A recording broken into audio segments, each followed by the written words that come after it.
Ingkang jarang ngisi Noah, saya Noah Jawa tasa wikatan hidup entang santi.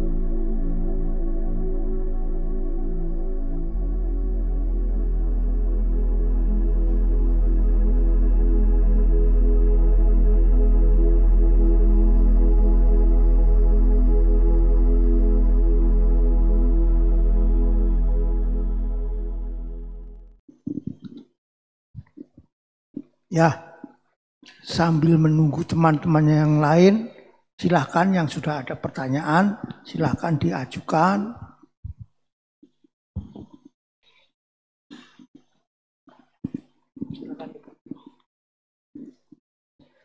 Bante, bisa tolong dijelaskan tadi di awal Bante menjelaskan meditasi jalan.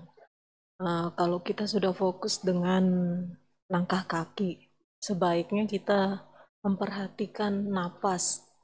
Maksudnya perhatian napas ini apa Bante? Terima kasih. Ini, meditasi jalan sebetulnya adalah pengamatan gerak daripada kaki. Itu ada 6 step. Cuma kalau kita belum yakini, dasar dari semua meditasi itu adalah anapana, napas. Karena napas itu kan kemana aja mengikuti kita. Dan setiap saat kita akan mudah untuk mengetahui napas. Memang untuk permulaan itu kita halus, sulit ya. Tetapi karena kita terbiasa bernapas, maka itu nanti akan mudah. Dan napas itu adalah objek yang cocok bagi kita. Terutama untuk menenangkan pikiran. Nah itu. Nah, lalu kalau di jalan, kalau meditasi jalan tuh perlu pernapasan Bante? Enggak, gini saya terangkan dulu. Kalau kita meditasi dengan anapana objek napas, saat duduk sudah bisa merasakan sentuhan napas di bibir atas. Silahkan pada saat kita meditasi berdiri dan jalan itu menggunakan objek napas. Karena kita sudah bisa merasakan sentuhan napas. Kalau belum ya sulit tuh. Jadi tidak harus ya. Tetapi kan meditasi itu kan kita diusahakan untuk terus-menerus sambung menyambung. Nah, posisi meditasi kan ada 4. 1 duduk, 2 berdiri, 3 jalan, 4 berbaring. Ini semua bisa kita gunakan anapana. Duduk kita mengamati napas kan bisa. Berdiri mengamati napas juga bisa. Berbaring juga bisa. Jalan pun juga bisa. Kalau bisa semua kan akhirnya konsentrasi kita itu kan sambung menyambung terus menerus. Lah, konsentrasi yang terus menerus tanpa putus ini perlu saat kita nanti mengembangkan apa yang disebut meditasi vipassana bhavana. Saat kita mengembangkan meditasi vipassana bhavana itu kan mengamati proses. Karena itu semakin tidak terputus, proses itu dapat kita lihat secara jelas gitu loh. Maksudnya itu. Iya. Jelas. Iya, tadi kan soalnya kalau meditasi jalan itu kan pengamatan kan sebenarnya kaki kan ya. Ya, Selama ini betul. saya tahu begitu Bante. Betul, Tapi kaki. tadi Bante bilang di napas, saya bingung kan jadi pertanyaan. Soalnya selama ini saya ngikutin kaki. Iya, berwipasana biasanya kan pakai kaki sama pengamatan apapun yang muncul itu diamati. Ya. Iya, ngerti Jadi, Bante. saat kita menggunakan anapana, kalau bisa menggunakan 4 posisi itu, kita untuk mencapai konsentrasi yang dalam jana itu mudah. Karena kan sambung menyambung dalam posisi apapun kita bisa mengamati napas. Salah satu posisinya adalah jalan. Kalau belum bisa ya gunakan aja langkah kaki, nggak apa-apa ya. Contohnya begini. Sonya, yaitu murid Sang Buddha, dia adalah seorang seniman. Nah, dia pandai memainkan kecapi. Kemudian setelah dia meninggalkan rumah tangga, jadi biku, dia dibimbing oleh Sang Buddha. Sonya ini ya masih muda, tenaganya masih cukup kuat, sehingga terlalu semangat dia. Kalau meditasi duduk terus, jalan terus, terutama meditasi jalan. Nah, sampai kakinya dia itu luka, karena kan di pegunungan banyak batu-batu kecil ya. Apalagi kalau kita ke Myanmar itu banyak sekali batu-batu kecil itu bisa melukai kita. Nah, kemudian Sang Buddha menasihatinya, Sonya, jalan yang kuberikan ini adalah, ini penting, jalan tengah. Nah, jangan terlalu keras dan juga jangan terlalu lembek atau malas. Seperti pada saat kamu menyetel kecapi, itu kalau terlalu tegang suaranya kan melengking, sakit. Kalau senarnya terlalu kendor kan fales. Setel sesuai dengan lagu yang akan dinyanyikan. Demikian juga saat Anda meditasi, jangan terlalu keras dan jangan kendor. Gunakanlah keseimbangan. Kemudian dia berpikir, gimana ya caranya supaya bisa seimbang terus-menerus. Maksudnya latihannya supaya tidak terputus. Akhirnya dia menemukan cara, yaitu apa? 1 jam duduk, 1 jam jalan. 1 jam duduk, 1 jam jalan. Dengan demikian dia bisa meditasi sepanjang hari. Ya seperti yang sekarang kita latih itu ya itu. Terima kasih Bante. Ya, ada lagi lainnya? Yang lainnya? Mungkin dari sisi bapak-bapak ada yang mau bertanya? Pak Haji?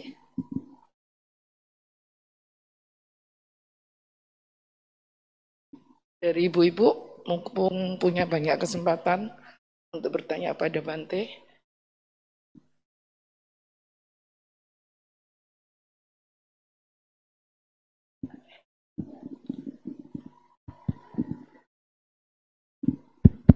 Sore Bante, ya izin bertanya, kalau meditasi berjalan itu kan kita merasakan sensasi di kaki ya Bante? Tidak harus. Tidak harus. Oh. Kalau konsentrasi kita sudah kuat, alangkah baiknya sensasi di telapak kaki itu diperhatikan. Oh, berarti nanti, bukan utama ya Bante? Bukan objek utama. Objek utamanya adalah langkah kaki. Kecuali kalau saat meditasi jalan objeknya napas. Jadi perasaan itu tidak ikut ya. Hanya napas saja. Hanya posisinya jalan itu aja. Oh. Berarti tidak yang sensasi di kaki itu bukan utama ya berarti Bante ya? Gini, meditasi jalan, langkah kaki itu adalah, kaki itu kan kasar, mudah kita amati. Biasanya digunakan bagi pemula. Kalau kita meditasi duduk terus enggak kuat ya kan, jalan terus ya enggak kuat. Ya itu tadi, kalau show-nya bergantian dia duduk 1 jam, jalan 1 jam terus begitu sampai dia mencapai kondisi samadhi. Nah, akan saya terangkan kondisi samadhi itu gimana. Nah, dalam meditasi itu ada 5 halangan yang sering disebut panca niwarana. 1 saja ada, konsentrasi kita tidak bisa mencapai samadhi atau konsentrasi yang dalam. Apalagi 5. Nah, yang pertama yang disebut kama canda. Kama canda itu adalah nafsu indria. Karena itu biasanya kalau kita meditasi di tempat retreat itu pasti silanya tidak hanya 5, 8. Nah, yaitu tadi untuk mengurangi supaya apa? Indria kita itu tidak terganggu yang disebut panca kama canda itu tadi. Jadi nafsu, keinginan termasuk itu. Yang kedua, biapada.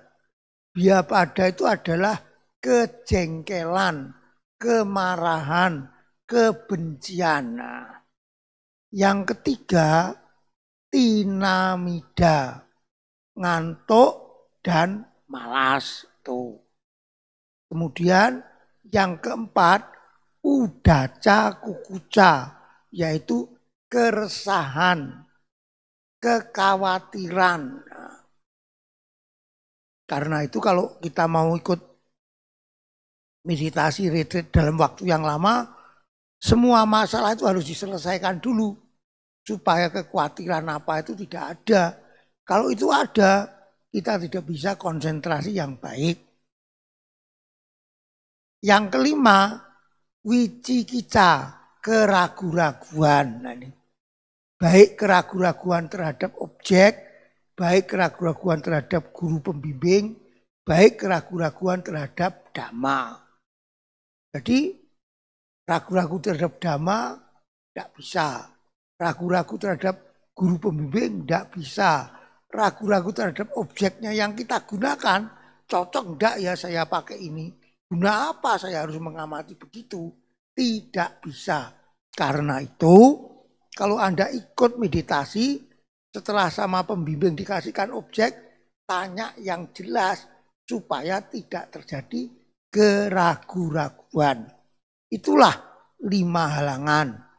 1, saya ulangi, kama canda, nafsu keinginan, biapada kebencian, tinamida ngantuk dan malas, udaca kukuca keresahan kecemasan, wicikica keraguan-raguan.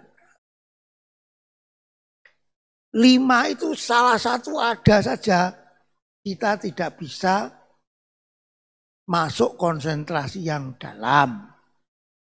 Lalu caranya bagaimana? Yaitu tadi, kita perlu menggunakan objek yang mudah kita tangkap, ya mudah kita amati. Misalkan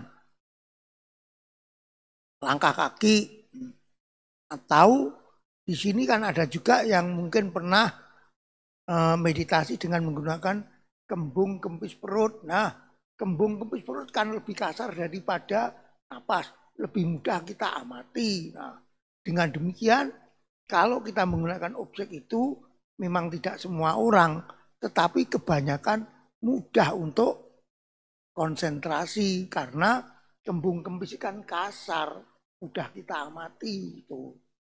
Kalau enggak begitu, posisi tubuh artinya apa? saat kita duduk tegak gini kan lurus. Nanti lama-lama kan membungkuk. Nah, kelurusan tulang punggung ini yang jadi objek. Jadi objek itu sebetulnya tidak kekurangan.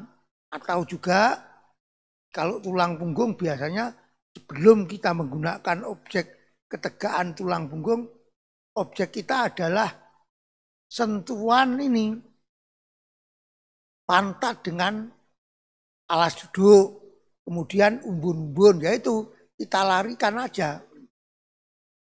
Lama-lama kan terkonsentrasi nanti. Jadi gunakan objek yang mudah Anda rasakan, Anda sadari. Nah, kalau kita bermeditasi, sudah bisa tenang, memegang objek tenang, maka pancaniwarana ini melemah. Saat kita mencapai posisi samadhi, itu adalah ditekan. Tidak hilang, ditekan. Tapi kalau sampai pancaniwarana ini dapat dihilangkan, tidak muncul, kita mencapai tingkat kesucian ketiga yaitu anagami. Nah, seperti Sonya itu begitu. Dia meditasi duduk, jalan, akhirnya dia mencapai kondisi samadhi. Berarti kan pancaniwaranya udah lemah. Dan dia saat meditasi kan sudah biasa mengetahui kapan pancaniwarana itu muncul dan bagaimana cara mengatasinya. Akhirnya dia teruskan sampai lenyap, dia mencapai tingkat kesucian ketiga itu. Jadi samatha itu kalau kita tahu caranya bukannya percuma, lebih mudah malahan. Tapi memang mencapai samadhi itu tidak seperti semudah yang kita kira. Itu. Ada lagi yang mau ditanyakan?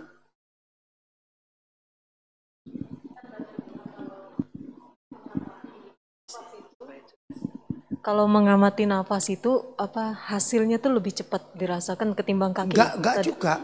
Enggak ya? Napas itu sebetulnya sulit. Kenapa sulit? Satu, napas itu berwarna tidak. Nah, kan enggak tahu tuh warnanya hijau, abang, atau hitam. Berbentuk tidak. Bulat, persegi. Nah itu. Sedangkan kita itu kan banyak main persepsi. Nah, kesulitan kita menggunakan napas yaitu kita karena kita biasa sering membayangkan, contohnya begini. Kalau di sini saya bilang bunga mawar, langsung ada di pikiran masing-masing kan tercetak toh bayangan itu lah.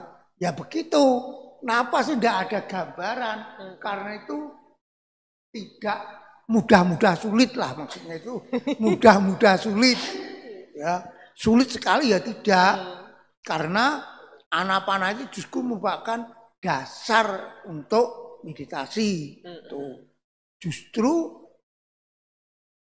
kalau tinjau dari karakter yang disebut carita, ada 6 carita. Loba carita itu sifat serakah, dosa carita itu sifat benci, moha carita itu sifat bodoh, witaka carita itu suka melamun.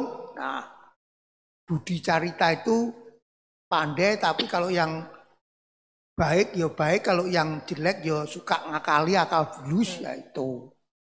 Nah, moha carita ini hanya cocok menggunakan anapana. Moha carita dan witaka carita itu cocok untuk anapana. Lain objek sulit, bukannya tidak bisa ya, sulit. Karena itu biasanya dimulai dulu dengan anapana, setelah mencapai ya walaupun tidak sampai mencapai objek jana, nanti diganti. Itu caranya begitu. Ibu, ada yang lain? Ini Bante saya mewakili Bu Mega. Bu Mega bertanya sendiri nggak berani Bante. Kata Bu Mega, kalau mau tidur itu meditasinya gimana Bante? Karena nanti tidur 2 jam bangun dan galau, begitu ya Bu ya? Nah, terima kasih Bante. Kalau tidur memang merupakan salah satu posisi meditasi karena dia ada 4. Duduk, berdiri, jalan, berbaring. Cuma berbaring itu sangat cocok kalau saat kita lelah atau sakit. Nah, itu bisa kita pakai napas.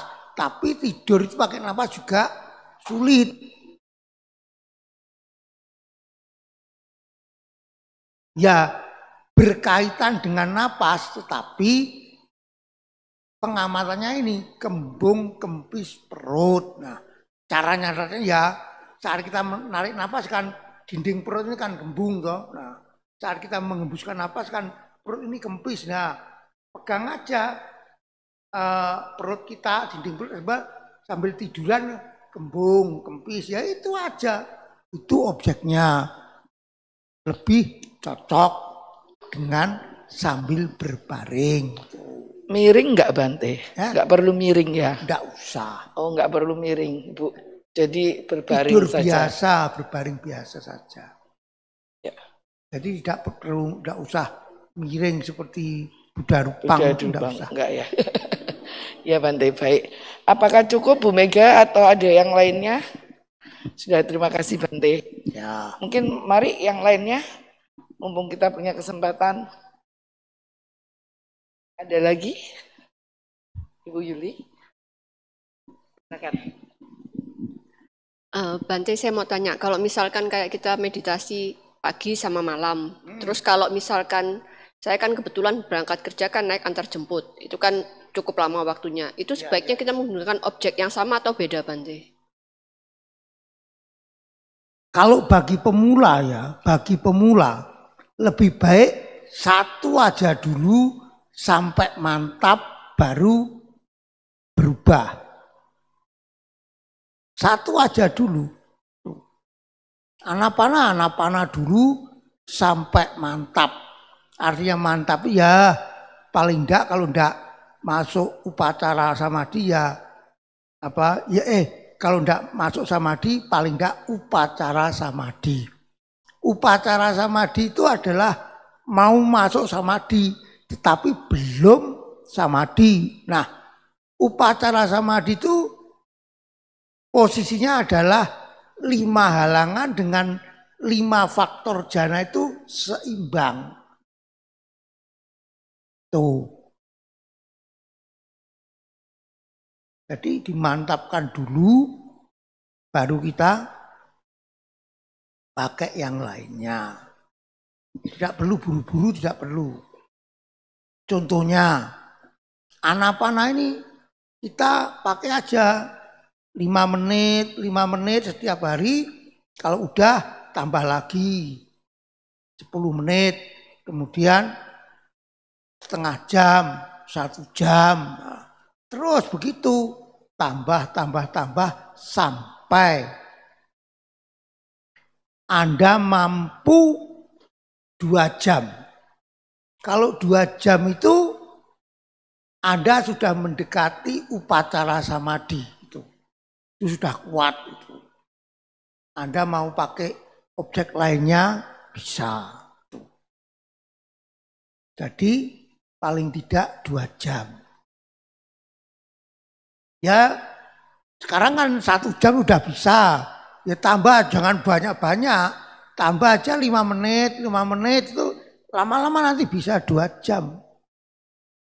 Nah, semakin banyak sesi duduk kita, meditasi kita akan semakin baik. Kalau yang sudah pensiun atau nganggur atau bisa mengatur waktu, hendaknya 1 hari itu 5 kali. 1 hari itu 5 kali itu loh. Ya. Jadi pagi jam 4, kemudian jam 8, Kemudian setelah makan siang jam 1, sore jam 4, malam jam 7 gitu. Itu 1 jam. Ya, diimbangi dengan meditasi jalan. Kalau meditasi jalan kita bagus, meditasi duduk kita bagus. Dan juga jangan meremehkan jalan. Orang yang dalam satu hari tidak kurang jalan itu 6.000 langkah, dia akan sehat.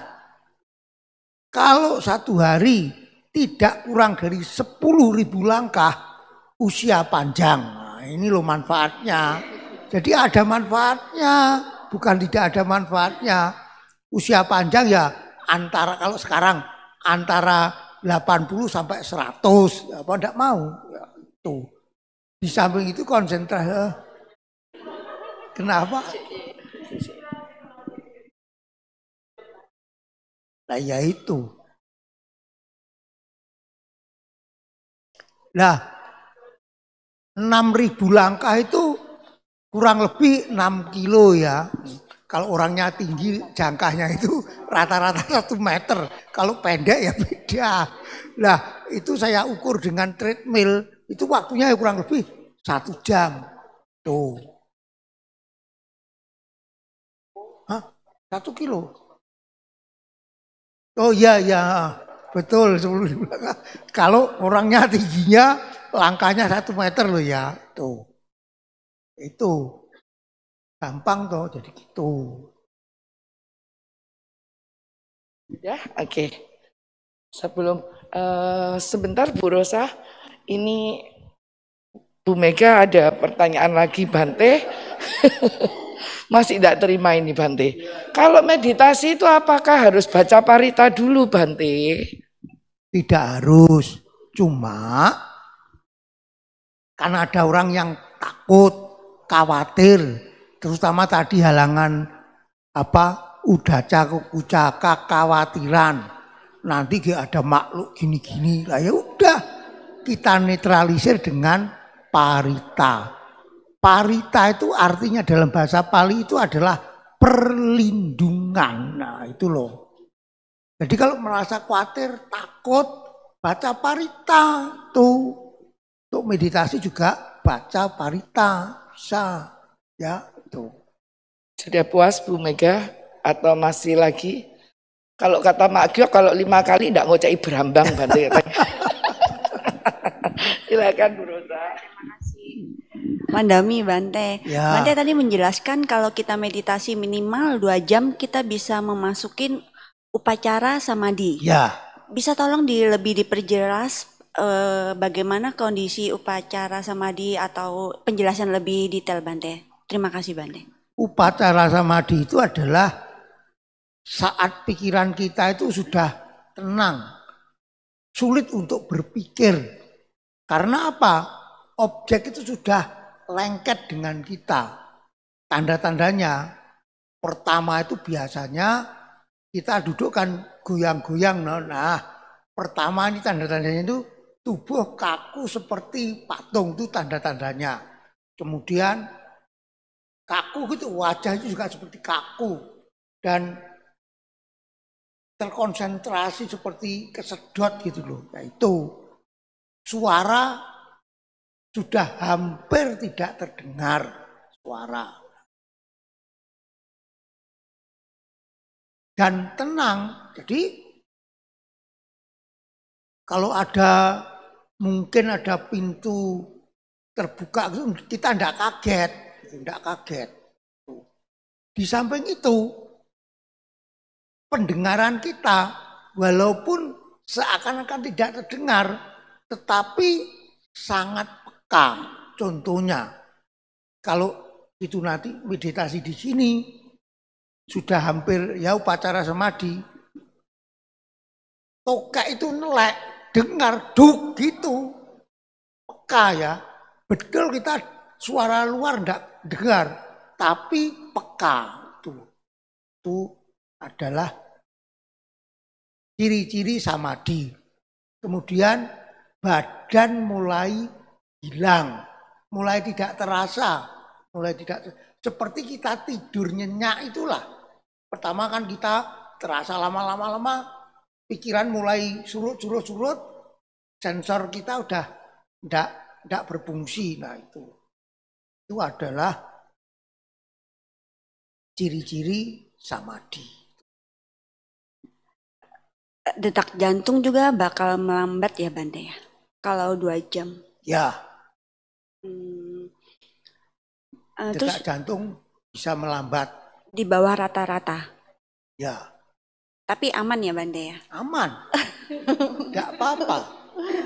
Betul, aman. Ya. Terus Bante tadi kan membahas tentang meditasi tidur. Saya pernah dengar kalau misalkan kita bermeditasi sebelum tidur sambil berbaring dan sampai kita ketiduran, itu katanya bagus sekali untuk kondisi batin kita dan alam bawah sadar kita. Benar ya Bante? Ya benar. Jadi begini, meditasi kita kalau 2 jam ya, saya tidak usah cerita tentang upacara samadhi atau samadhi 2 jam gitu aja, ukuran kan gampang toh. Itu gelombang otak kita itu adalah gelombang theta. Gelombang theta itu gelombang yang menyembuhkan penyakit. Tuh, keuntungannya di situ. Seluruh penyakit Bante? Iya, betul. Memang betul itu. Jadi gelombang theta itu untuk apa itu mengatasi penyakit bisa. Karena apa? Gelombang theta itu memecahkan sel tubuh, terutama sel tubuh kanker. Nah ini tuh. Dan ditambah puasa 18 jam, minimal 18 jam katanya juga bisa mematikan sel-sel kanker ya Bante. Jadi ya, harus puasa, atasi lah. Kalau diimbangi dengan puasa juga boleh. Karena kalau puasa itu kan begini. Kalau menurut Buddhis loh ya, setelah tengah hari kan tidak makan. Jadi lambung dan usus kita itu diberi kesempatan untuk membersihkan sisa-sisa makanan yang bisa membuat sel kanker, terutama daging dan sebagainya, itu kan sulit itu. Itu ada kesempatan untuk larut gitu loh. Itu kan sudah dibuktikan oleh Deddy Kombuser. Bante, iya. Bante gaul juga ya? Apa?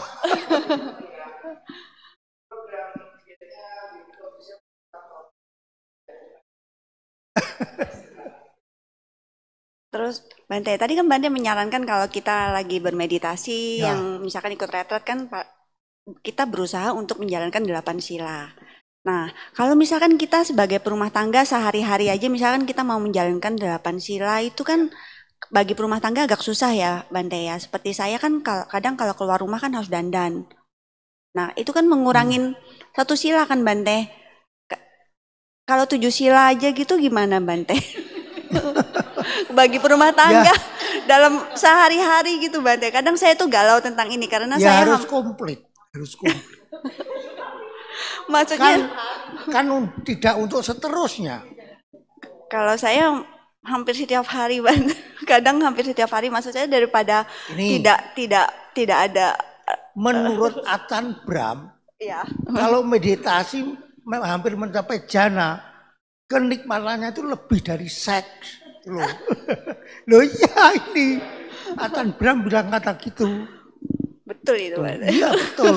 Karena itu maaf ya, para biku kan tidak sampai melakukan hal begitu. Iya toh itu. Loh ini nyata, ini betul.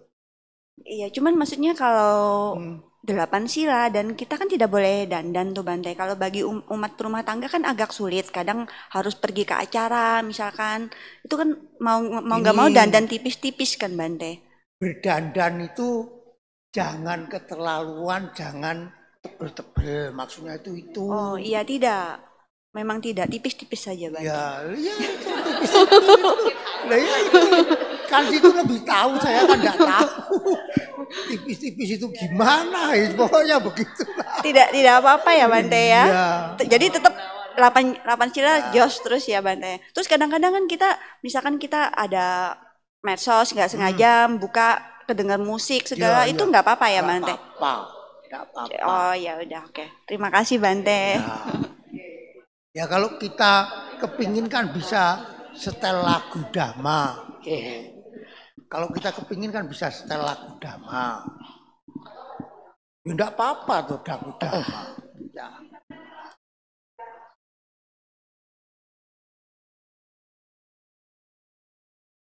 Enggak apa-apa. Yo, menarik sekali Bante ini. Atasila itu membuat terutama saya galau. Ya. Saya ini suka Atasila tapi semua orang selalu bilang rambutmu aja kelirik gitu kok. Di chat gitu, masa saya Atasila tak chat. Jadi itu memang sempat saya kalau beratasila itu bingung. Ya. Terus akhirnya saya mengatakan pada diri sendiri, oh Lili cuma puasa gitu karena catnya rambut masih gini gitu ya. Kalau make up sudah bisa, enggak make up kelumus-kelumus sudah bisa, tapi rambut yang enggak bisa Bante. Kalau ditekati bisa. Ya berarti besok dicat kita. Loh, masih belum bisa berarti. Ya ini tekad itu kan bahasa palingnya kan aditana. Dalam meditasi kan juga ada aditana. Saya duduk sampai bel berbunyi baru ubah posisi, itu kan tekad. Sang Buddha mencapai pencerahan di bawah pohon Bodhi kan juga bertekad. Ya. Tekadnya pokoknya, kurang kuat ya Bante ya. Pokoknya semua tekad itu ada, bukan masalah. Betul. Kalau dulu saya kan asli Tuban Bante. Kalau orang Tuban itu satu, dia nggak ngerti itu ajaran Buddha, tapi satu dalam apapun mau gelut atau mau apa itu mesti tekad-tekatan gitu Bante. Ketika kita mengenal agama Buddha saya lah kok aditananya kuat ya, tapi kadang-kadang ya salah gelut pun ya ditekati gitu kan. Bertekad ya beraditana. Oke. Ya, terima kasih. Mungkin ada lainnya. Pak Anton silakan kalau mau bertanya. Ya, ujurin. Oke. Silakan.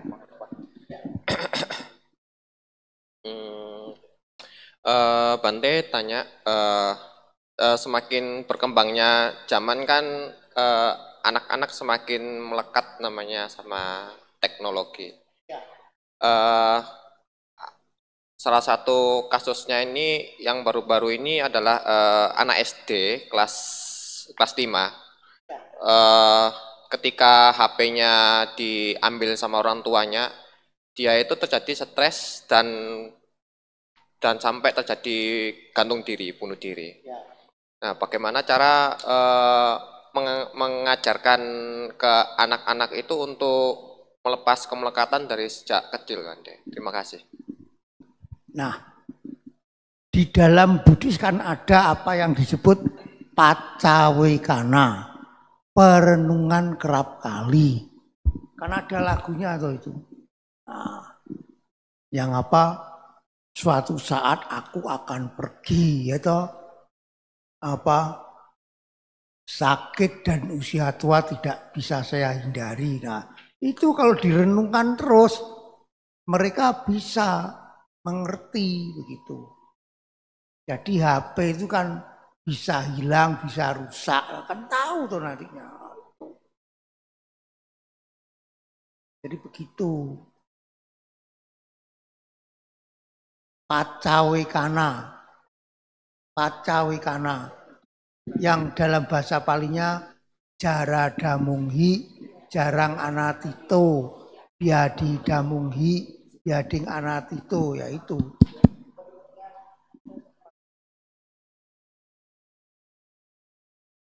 Itu perlu itu. Namo Buddhaya Bante, saya mau tanya yang saya alami saat saya meditasi itu sebelum tidur itu, jadi saya merasakan tidak mimpi buruk Bante. Ya, memang terus, betul. Karena pikiran kita itu kan terkendali. Ya. Dan begini, mengapa kita kok kalau meditasi tidak mimpi, terutama mimpi buruk? Ceritanya begini. Saya gambarkan orang berpuasa ya. Saat orang berpuasa kan tidak makan dan tidak minum. Kemudian kalau berhari-hari kan makin lama kan makin kurus. Kenapa kok kurus? Karena saat orang berpuasa kan juga pasti bergerak, perlu energi. Nah, dia puasa itu kan tidak ada asupan. Makanan yang sudah jadi daging ini diurai lagi jadi energi. Nah, gitu. Begitu juga saat kita meditasi, pikiran kita kan boleh dikata tenang, tergantung sama apa, terpusat pada objek. Kan sama dengan kita itu berpuasa. Tetapi namanya kita itu kan makhluk berkesadaran, perlu bergerak. Nah, gerak itu akhirnya pertama ngambil dari kesan. Mimpi itu kan kesan. Kesan yang tidak terbongkar.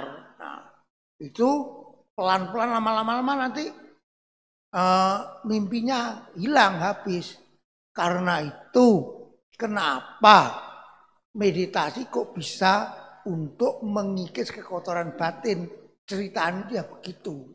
Jadi yang dikikis nanti kekotoran batin kita, sifat loba, serakah, sifat benci, sifat ketidaktahuan atau kebodohan itu selapis demi selapis dikikis itu loh. Mau tanya juga pandangan agama Buddha tentang mimpi itu seperti apa? Karena yang saya alami, ya. Mimpi itu ya seperti ilusi gitu, seperti tidak nyata gitu. Mimpi itu sebetulnya keinginan, kesan yang tertanam di dalam.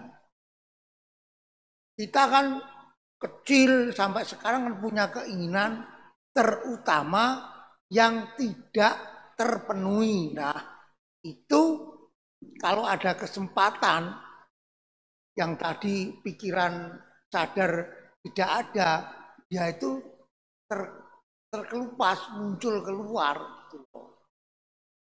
Karena itu kenapa orang bermeditasi pun juga bisa memunculkan, memicu munculnya ide-ide baru. Tuh. Baik, terima kasih Bante. Ya. Baik, terima kasih. Masih ada lagi menarik sekali, Bu Foni. Saya lewat sini ya, saya ngeblok ini terus soalnya. Oh, udah, ya silakan. Apa ya? Wandani Bante, mungkin saya sambungkan dengan Rosa. Mengenai atasila, kadang-kadang kan orang mengutamakan alasan juga dengan atasila.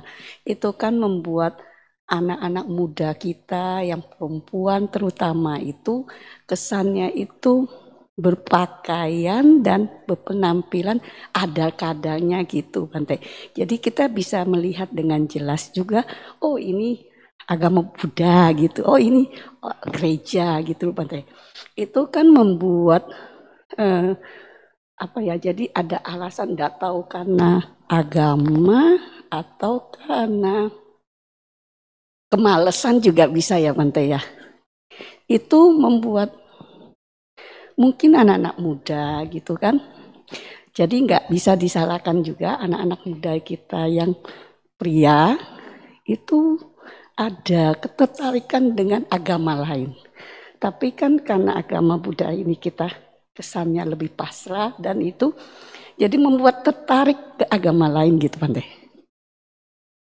Apa itu solusi dari atasila atau ya membuat atasila ini? Iya, jadi maksudnya orang mengakali dengan atasila gitu Bante. Inilah sederhana. Perlunya menggugah ide-ide dari para anak muda. Maunya apa? Kita Buddhis kalau mau bikin mode bisa. Contohnya teman kita yang muslim jilbaban kan juga pakai mode jilbab itu bermacam-macam kan bisa. Kita Buddhis ya bisa. Mengapa enggak bisa? Hanya kita gali anak-anak maunya itu kamu apa gitu loh. Kalau kelebihan, kelewatan, nah itu dikasih keterangan. Ini tidak boleh, jangan begini. Kalau lainnya gimana? Begitu. Dikasih pilihan. Gini Bante, mereka gitu enggak terlalu ngurusin penampilan muka atau rambut, asal aja gitu. Itu kan ya ini salahnya. Antara salahnya, kita meta atau tidak. Penampilan itu perlu. Karena itu banyak cewek cowok Buddhis itu jomblo karena enggak ada. Ya itu Bante. Perhatiannya enggak diperhatikan. Salah pengertiannya ya, Bante itu. Maksudnya gitu Bante. Ini salah satu penyebab cewek cowoknya wihara itu jomblo itu ya begitu, penampilan tidak diperhatikan, justru itu perlu gitu loh. Cuma ya, penampilannya itu disesuaikan dengan selera mereka begitu loh. Iya itu salah satu pengertian yang harus dibetulkan ya, Bante. Makanya kok banyak yang jomblo ya itu masalahnya ya. Tapi ditambahkan juga ya Bante, mungkin juga kita perumah tangga juga terpengaruh dengan ya berpengaruh juga Bante, yang pasangannya nanti ini yang itu juga Bante. Tapi kan itu juga bentuk kita juga harus memperhatikan diri kita, itu kan bentuk meta ya Bante. Kita itu kan punya senjata ampuh meta. Nah itu tidak dikembangkan. Coba kalau dikembangkan meta, anak-anak yang dablek itu nurut sama kita. Coba kembangkan meta karuna. Tuh, kita punya senjata ampuh tapi tidak dipakai. Tuh. Bante, ya. Jadi saya mempertegas mungkin kayak Rosa harus ada penampilan tipis-tipis gitu ya Bante. Oke, makasih Bante. Ya. Bante, tadi kan Bante kan bilang kalau penampilan itu penting, perlu. Penting. Nah, bagaimana kalau misalkan muda-mudi Buddhis Bante, yang remaja-remaja atau yang jomblo-jomblo tuh mengikuti tren fashion yang lagi misalkan lagi tren baju yang crop, buka perut sedikit kelihatan udel gitu, itu gimana Bante? Ya itu model India zaman Sang Buddha begitu. Loh pokoknya jangan dibuka yang tidak boleh dilihat gitu toh.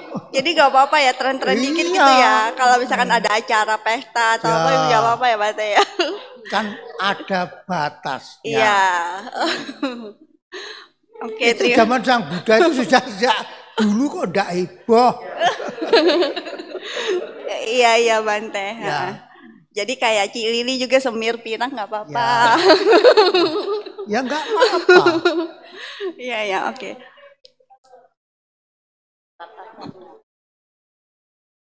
Hanya untuk menutupin uban. Bisa menerima. Iya, terima kasih Bante. Bante kalau bertanya di luar topik meditasi boleh ya Bante? Boleh. Sekarang kan tiap di akhir tahun kan kebanyakan lagi ada iklan-iklan Damayatra gitu kan Bante. Nah, kalau menurut Bante, kalau umat yang ikut Damayatra ke India, ke situs-situs Buddha, itu apakah lebih baik selama perjalanannya itu beratasila atau tidak Bante? Itu tergantung leader guide-nya. Kalau biku biasanya ada yang menganjurkan, ada yang tidak. Karena Damayatra itu kan jelas kita mengunjungi tempat-tempat sejarahnya Sang Buddha. Kalau kita atasila itu kan lebih kusuk gitu loh, maksudnya begitu. Oke, terima kasih Bante. Ya.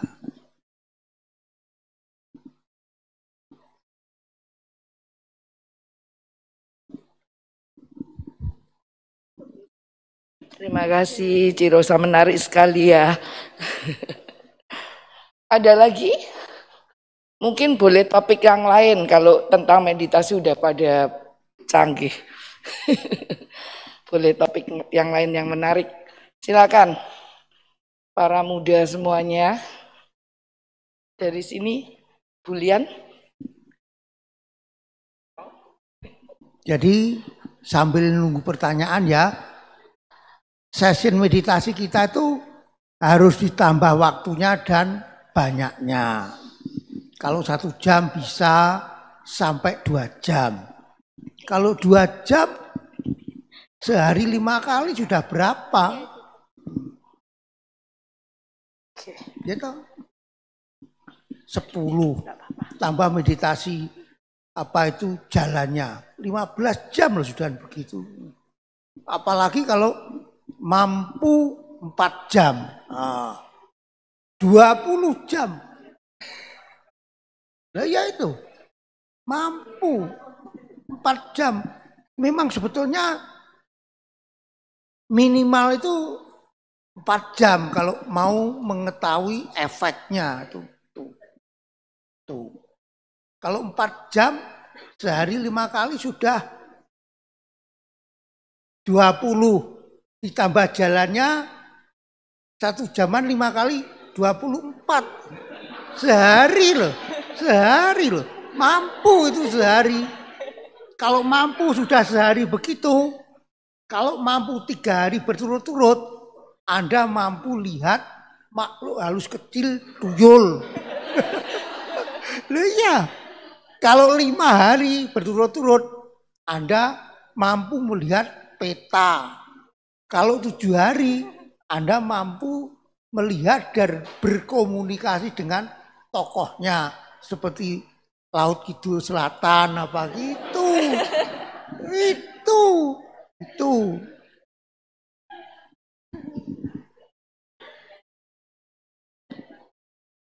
Ya.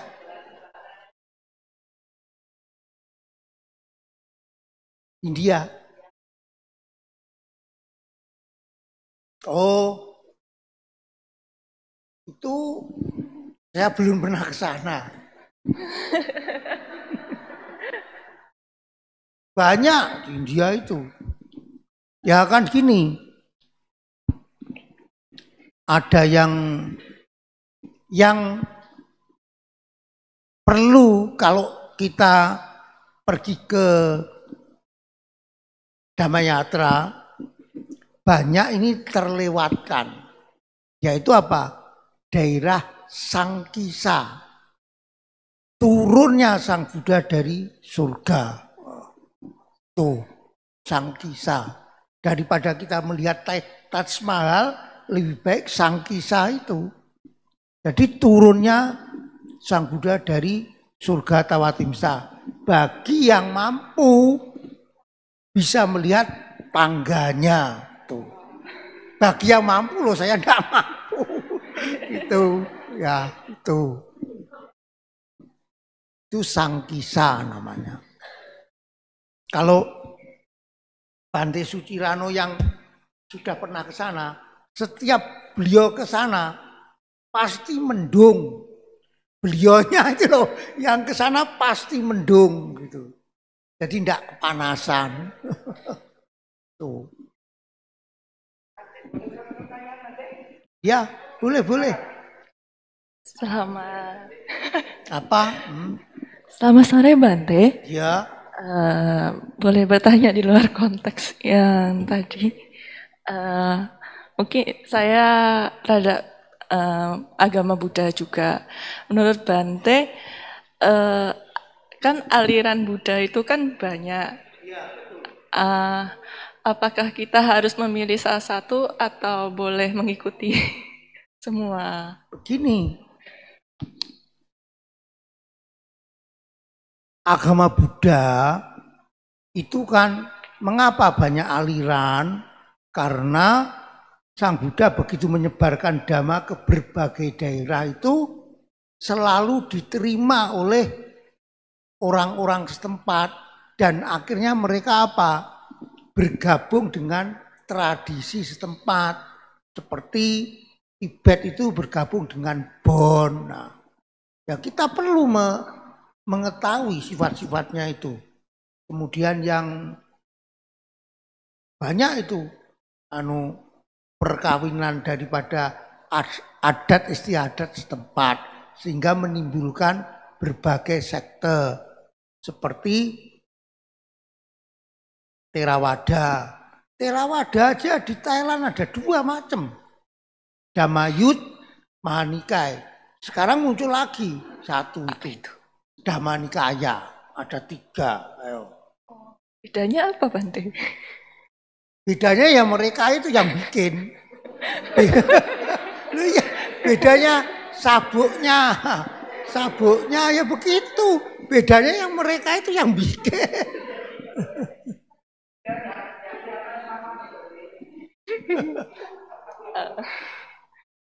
Macem-macem. Berarti kita itu ibaratkan kalau misalnya aliran itu kita memilih satu aliran aja apa boleh 2 aliran atau istilahnya 2 perahu lah jalan gitu. Kita menghormati aliran lain boleh. Tapi jangan ikut sini ikut sana bingung sendiri nantinya. Tapi ada satu patokan, semua sekte itu sama. Mereka pasti menerima apa yang disebut hukum kama. Yang kedua, 4 kebenaran mulia, itu pasti mereka semua sama. Baik Mahayana maupun Tantra, semua sama. Ya yang penting kita, ajaran kita Theravada begini. Ya memang Theravada, Thera itu artinya kan sesepuh Thera. Tetapi kita tidak bisa mengklaim bahwa ini adalah asli dari Sang Buddha, tidak bisa. Karena apa? Perkembangan agama Buddha itu 2500 tahun yang lalu. Nah, Sang Buddha ngomong apa? Masa kita sekarang yang sekarang tahu? Tidak tahu. Contohnya, di Theravada kan tidak ada bikuni. Nah, di China bikuni itu menurut silsilahnya itu masih dari Sang Buddha. Ya gimana? Bikuni yang di Taiwan itu loh. Itu kalau diikuti silsilahnya masih ada itu. Walaupun di Theravada tidak ada. Tetapi masih memberi kesempatan para wanita untuk mempraktekkan dhamma dengan istilah kalau di Thailand namanya Meiji.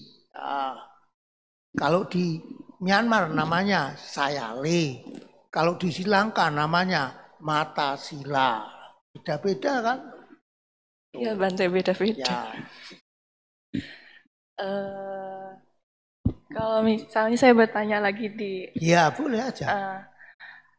Misalnya ada seorang ibu, dia tuh pernah keguguran, bukan digugurkan tapi keguguran gitu. Ya. Menurut ajaran Buddha itu bagaimana sih cara mendoakan yang anak yang belum itu keguguran itu? Menurut Bante gimana? Nah, ini hamilnya harus diketahui dulu. Dia hamil dulu atau masuk jadi biku, bikuni hamil. Kalau masuk jadi biku hamil, melanggar winaya itu, parajika. Jadi perlu diteliti. Karena itu, di dalam winaya Theravada itu ada yang disebut apa itu aniyata. Aniyata itu dugaan. Belum tentu. Contohnya di balik dinding itu Bante ngobrol sama wanita. Ada orang yang dengar dugaan, oh Bante Cira itu ngerayu lah, kan dugaan. Nah ya itu harus dibuktikan. Nah, itu harus dibuktikan. Nah, untuk membuktikan itu ya sekarang memang sulit. Kalau zaman Sang Buddha masih mudah. Itu harus mencari satu wanita yang sudah mencapai tingkatan sotapati. Jadi ucapannya kan bisa dipercaya gitu. Kalau sekarang sulit, kalau zaman Sang Buddha kan gampang itu. Kalau seorang sotapati kan tidak mungkin bohong. Jadi harus dilihat apa itu sejarahnya itu, kehamilannya itu gimana. Misalnya kayak contoh kasusnya ibu rumah tangga gitu kan Bante. Habis itu pernah keguguran 3 kali. Nah, tapi itu emang nggak disengaja gitu, emang dalam kondisi fisiknya emang lemah gitu. Maksudnya melanggar sila pembunuhan tidak gitu tak? Nah, enggak, malah ibunya tuh menginginkan anak tapi ya mati gitu di dalam kandungan gitu. Oh, keguguran. Iya. Ya, kalau misalkan kepleset itu ya, bukan salahnya, kan tidak ada cetana, niat itu. Tidak ada niat. Tapi beda lagi loh. Zaman sekarang kan janin itu kan bisa diperiksa, membahayakan tidak. Nah ini kalau membahayakan ya pilihan, kalau masih punya suami kan pilihan suaminya gimana, boleh atau tidak. Kan ada yang ibu, kan ada yang memberatkan anaknya, udah biar anak saya lahir, saya meninggal tidak apa-apa. Itu kan banyak cerita begitu. Jadi seorang ibu kan mengorbankan, mau berkorban artinya. Tapi mendoakannya itu gimana Bante? Cara mendoakan. Oh, parita. Ya. Supaya tidak keguguran. Enggak. Mendoakan anak yang sudah keguguran. Ya pelimpahan jasa itu toh, patidana. Kalau punya anak supaya tidak keguguran, Anggulimala. Supaya Anggulimala itu maaf. Kalau melahirkan supaya mudah. Bukan. Saya pernah kejadian di Kalimantan. Baru hamil, saya suruh minta baca, saya baca Anggulimala, besoknya keguguran, saya disalahkan. Nah ya itu maksudnya Anggulimala itu adalah untuk kelahiran itu lancar, cepat. Nah, terus itu, ya itu di Kalimantan tuh. Ya itu saya baca Anggulimala, kok cepet brojotnya. Saya disalahkan itu.